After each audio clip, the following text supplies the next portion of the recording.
progressives are pushing President Biden to use executive action to revive Build Back Better plans. Ohio Republican Congressman Bill Johnson joining me now to discuss this. Congressman, if, in fact, the administration tries to do this, and there are clear indications that it's unconstitutional. The Constitution says you have to have both houses of Congress pass a bill before you can have this kind of spending. But if they go ahead and do it anyway, will you try to stop it legally?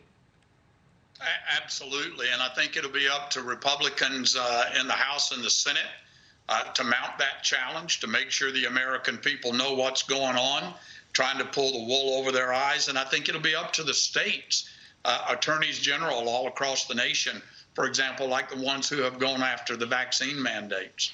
Now, it begs the question, what is going on here with the administration? We have a president who, when he was campaigning, said he was going to go right down the middle. He was going to bring people together. He's done anything but that, veered far to the left, leaving at least half, if not more, of the voting public behind. What's happening? Is the progressive left calling all the shots with this White House?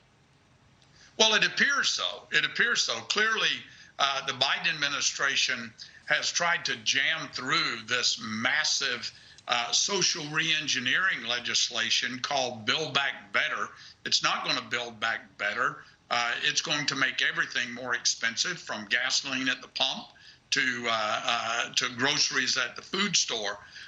But he's done so with very razor-thin margins in both the House and the Senate. And if you remember, Nancy Pelosi, it took her weeks and weeks to get enough votes to try and even pass it in the House, because she couldn't get her own party on board. And we've got Democrats, Joe Manchin and others in the Senate, that are expressing grave concerns about this idea of marching America towards socialism.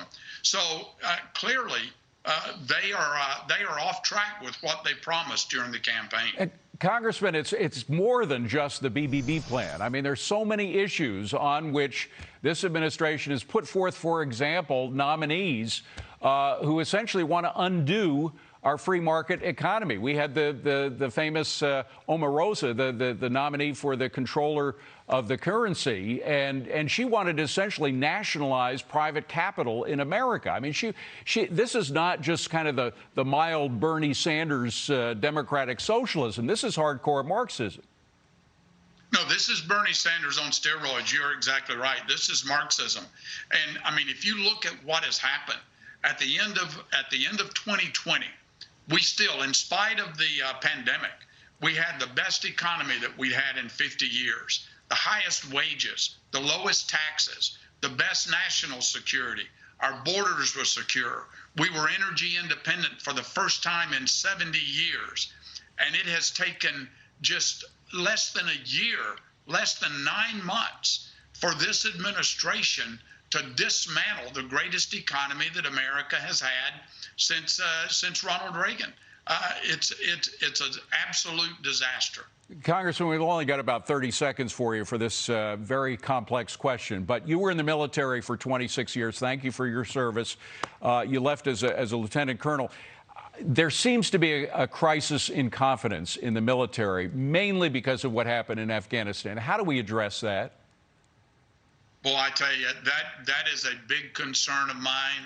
As you mentioned, I served for nearly 27 years, and special thanks go out today for all of our men and women in uniform that are serving to keep us free and safe all across the globe today over the holidays.